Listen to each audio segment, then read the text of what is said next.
اللہ تعالیٰ نے حضرت نوح علیہ السلام کا واقعہ بہت تفصیل سے بیان کیا. میں بھی بتا دیتا ہوں جلدی جلدی. وَلَقَدْ أَرْسَلْنَا نُوحًا إِلَىٰ قَوْمِهِ ہم نے نوح کو ان کی قوم کی طرف بھیجا.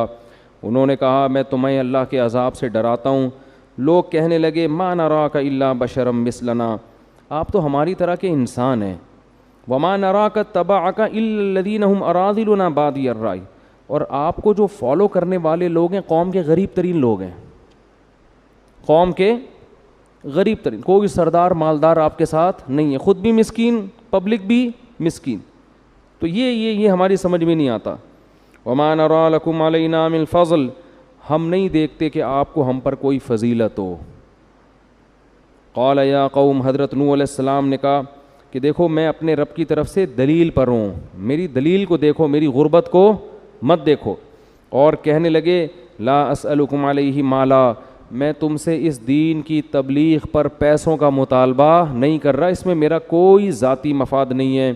اور من ینصرنی من اللہ ان طردتہم ان غریبوں کو اگر میں اپنی محفل سے نکال دوں گا تو مجھے اللہ کے عذاب سے کون بچائے گا. یہ آواز گونج رہی ہے, اس مائک کو سیٹ کریں یار, گونج رہی ہے نا آواز, کل بھی بہت خراب آواز گئی ہے.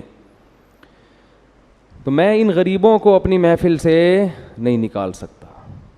تو اسلام کی دعوت سب کے لیے بھائی, امیر غریب سب برابر ہیں اس میں. اور میں تم سے یہ نہیں کہتا کہ میرے پاس اللہ کے خزانے ہیں, نہ میں غیب کا علم جانتا ہوں, نہ میں فرشتہ ہوں. اور جن غریبوں کو تم دیکھ کے کہتے ہو نا کہ یہ کسی کام کے نہیں ہیں, میں ان کے بارے میں یہ نہیں کہتا کہ اللہ ان سے راضی نہیں ہے. ہو سکتا ہے اللہ ان کو بہت نوازے گا ان کے ایمان اور عمل کی وجہ سے. تو اللہ فرماتے ہیں 950 سال نوح علیہ السلام دعوت دیتے دیتے دیتے دیتے یہاں تک پہنچ گئے کہ قوم پھر ایک دن آپ سے کہنے لگی یا نوح قد جادلتنا فاکثرت جدالنا, اے نوح تو نے جھگڑا کیا اور بہت ہی کر لیا, 950 سال ہو گئے ہماری تیری بحث کو. تو یہ کہتا ہے کہ ان بتوں کی عبادت چھوڑ دو, ہم کہتے ہیں باپ دادا سے کرتے آ رہے ہیں.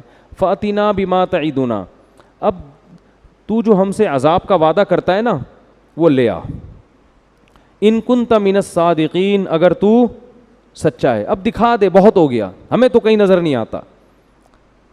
تو اللہ کہتے ہیں کہ میں نے نوح علیہ السلام سے کہا لن یؤمن من قومک الا من قد آمن, اے نوح اب مزید تیری قوم میں سے کوئی شخص ایمان نہیں لائے گا, لہذا اب تو نے کیا کرنا ہے, واصنع الفلک بأعیننا ووحینا ہماری نگرانی میں کشتی تیار کر.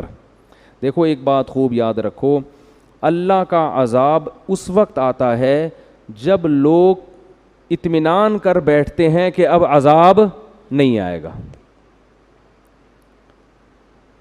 جب تک انسان کو خطرہ ہوتا ہے نا کہ عذاب نہ آ جائے تو نہیں آتا.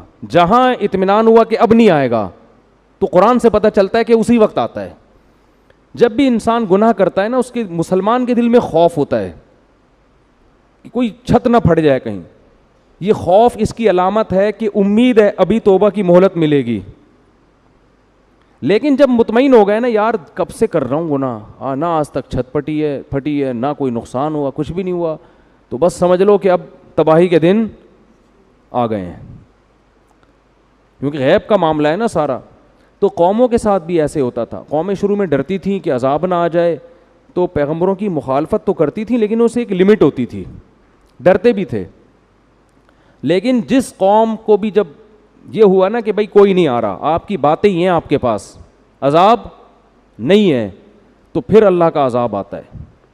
تو قرآن کہتا ہے ہم نے نوح علیہ السلام سے کہا کہ آپ ہماری نظروں کے سامنے کشتی تیار کریں اور اب ان ظالموں کے بارے میں مجھ سے بات نہیں کرنا, ان کی سفارش نہیں کرنا, یہ سب غرق ہوں گے. وَيَصْنَعُ الْفُلْكَ نوح علیہ السلام کشتی تیار کر رہے تھے اور ایمان والے ان کے ساتھ مل کر. وَكُلَّمَا مَرَّ عَلَيْهِ مَلَأٌ مِّن قَوْمِهِ سَخِرُوا مِنْهُ جب بھی قوم کے سردار لوگ وہاں سے گزرتے مذاق اڑاتے کہ نہ قریب میں کوئی دریا ہے نہ کوئی سمندر ہے اور خشکیوں میں کیا تیار ہو رہی ہے, کشتی.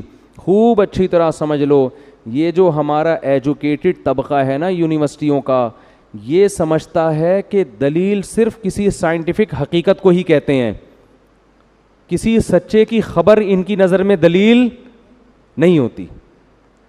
یہ جو پڑھا لکھا طبقہ ہے نا, یہ کس چیز سے دھوکے میں آیا ہے کہ یار نہ ہمیں قبر کا عذاب نظر آ رہا ہے, نہ ہم نے قوم عاد قوم ثمود کو تباہ ہوتے ہوئے دیکھا, یہ تو نیچرل ہے سب کچھ. وہ سمجھتے ہیں کہ جو سائنسدان کہے گا نا وہی صحیح ہو سکتا ہے, اس کے علاوہ کچھ صحیح بولو نہیں ہو سکتا.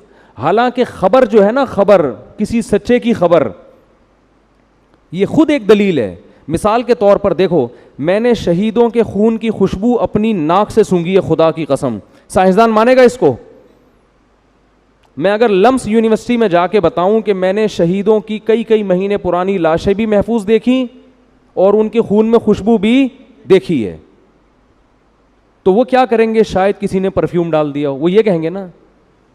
کیا خیال ہے بھائی؟ لیکن عقل مند آدمی وہ کہے گا کہ یار مولانا صاحب کا کوئی مفاد بھی نہیں ہے اس خبر میں, قرآن سامنے رکھ کر ممبر پہ بیٹھ کے جھوٹ نہیں بولیں گے. تو جو مجھے سچا سمجھتا ہے اس کی نظر میں میری یہ خبر ہی دلیل, اس کے لیے دلیل کے طور پر کافی ہے. تو ہماری کیا حیثیت, جنہوں نے پیغمبروں کے معجزوں کو اپنی آنکھوں سے دیکھا, ان کے لیے پیغمبر کا قول سائنسدانوں سے ہزارہا گنا بڑھ کر کیا ہوتی ہے؟ حجت اور دلیل. تو ہمارے لیے محمد صلی اللہ علیہ وسلم کا جو قول ہے یہ سائنس اور سائنسدانوں سے بڑھ کر اس کی ویلیو ہے. وجہ اس کی یہ کہ ان کا سچا ہونا اتنے مضبوط دلائل سے ثابت ہے, موسیٰ علیہ السلام کا سچا ہونا, عیسیٰ ابن مریم کا سچا ہونا, کہ اس سے زیادہ دلائل کسی کے سچے ہونے پر قائم ہو نہیں سکتے. تو اب وہ بیوقوف لوگ, انہیں چاہیے تھا کہ 950 سال جو پیغمبر تبلیغ کر رہا ہے اور اس میں ان کا اپنا مفاد نہیں ہے, کوئی مفاد نہیں ہوتا تو 950 سال کون لگا رہتا ہے بھائی کسی کے پیچھے؟ کچھ بھی نہیں مل رہا, نہ کوئی ہدیے مل رہے ہیں, نہ کوئی نذرانے مل رہے ہیں, کخ بھی نہیں مل رہا. اور دوسری بات یہ کہ ان کی باتیں بھی ٹھیک ہیں, جتنی باتیں کر رہے ہیں یہ کیا کر رہے ہیں؟ صحیح کر رہے ہیں کہ پتھروں کے بنے ہوئے بتوں کی عبادت مت کرو, بات بھی صحیح ہے, بندہ بھی ٹھیک ہے, تو اس سے بڑی کیا دلیل ہوگی کہ یہ سچ بول رہے ہیں؟ تو اب عقل مندی کا تقاضا تھا کہ وہ جب یہ کہتے کہ طوفان آنے والا ہے اور اللہ آسمان سے بارشیں برسائے گا, طوفان برسائے گا, جو کشتی میں بیٹھ جائے گا وہ بچ جائے گا, جو نہیں بیٹھے گا وہ نہیں بچے گا, تو عقل مندی کا تقاضا تھا کہ مان لیتے کہ بھائی یہ جو خبر دے رہے ہیں ویسا ہی ہوگا, اللہ کچھ کرنے کے لیے سائنس کا محتاج نہیں ہے. لیکن وہ احمق اور بیوقوف وہ حضرت نوح علیہ السلام کا مذاق اڑاتے تھے, کیونکہ ان کے جو محکمہ موسمیات والے تھے وہ یہ خبریں دے رہے تھے کہ بارش کا دور دور تک بھی کوئی امکان نہیں ہے, بہت مشکل ہے. وہ محکمہ موسمیات کو دیکھ رہے تھے کہ نہ یہ سیزن ہے بارش کا, اور اگر بارش ہو بھی گئی تو کشتی کی کیا ضرورت ہے بھائی. یہ ہے ٹیکنیکل فالٹ جو آج ہمارے لبرل طبقے میں پایا جاتا ہے. تو کہہ رہے تھے بارش کہاں سے, اور ہو بھی گئی بارش. محکمہ موسمیات کی خبریں جب آج غلط نکلتی ہیں تو اس وقت بھی ہو سکتا ہے نکلتی ہوں. ان کے جو محکمہ موسمیات تھے نا وہ ایسے ہی پہاڑوں پہ ادھر ادھر دیکھ کے, موسم تو ہوتے ہیں نا بارشوں کے, اس سے ہی اندازہ ہو جاتا ہے کہ ابھی یہ کون سا سیزن چل رہا ہے بارش کا. تو اس لیے قرآن کہہ رہا ہے وہ بجائے ڈرنے کے کہ اب تو واقعی عذاب آ رہا ہے, اب تو یہ کشتی بنا رہے ہیں, طوفان کی خبریں آ رہی ہیں, تو قرآن کہہ رہا ہے کلما مر علیہ ملأ من قومہ سخروا منہ, جب بھی قوم کے سردار گزرتے نا مذاق اڑاتے. دیکھو وہاں بھی غریب لوگ مذاق نہیں اڑاتے تھے, مذاق اڑانے کے لیے پیٹ کا بھرا ہونا ضروری ہے. لبرل طبقہ مولویوں کا مذاق اڑاتا ہے, رکشے ٹیکسی والے چاہے دین پہ نہ بھی چلیں یہ علماء کا مذاق نہیں اڑاتے. مذاق اڑانے کے لیے آج کل پڑھا لکھا ہونا ضروری ہے, ان میں تکبر ہوتا ہے, ہمیں آتا ہے, ان کو کیا پتا. پیٹ بھرا ہو, گاڑی ہو, اچھا گھر ہو تو ہری ہری انسان کو سوچتی ہے, دولت آتی ہے نا تو تکبر بھی ساتھ ساتھ آتا ہے. تو قرآن کہہ رہا ہے کہ جو قوم کے بڑے بڑے لوگ تھے, چھوٹے موٹے نہیں, غیر مسلموں میں چھوٹے بھی تھے, لیکن الملا بڑے بڑے جو قوم کے لوگ تھے نا وڈیرے ٹائپ کے, وہ جب بھی گزرتے نوح علیہ السلام کو دیکھتے کہ کشتی بنا رہے ہیں, لوگ بھی بنا رہے ہیں, سخروا منہ, تو تمسخر کرتے, مذاق اڑاتے. ان کو دیکھو مولویوں کو کیا ہو گیا, ان کو سمجھ رہے ہیں, ان کو دیکھو کیا ہو گیا ہے. تو نوح علیہ السلام فرماتے ہیں ان تسخروا منا فإنا نسخر منکم کما تسخرون, آج تم ہمارا مذاق اڑا لو, تھوڑے دنوں میں ہم تمہارا مذاق اڑائیں گے. فسوف تعلمون, ان قریب پتہ چل جائے گا کون ہے جس پر ذلیل کرنے والا عذاب نازل ہونے والا ہے, ایسا عذاب جو اس کو رسوا کر کے رکھ دے گا. قرآن کہہ رہے حتیٰ اذا جاء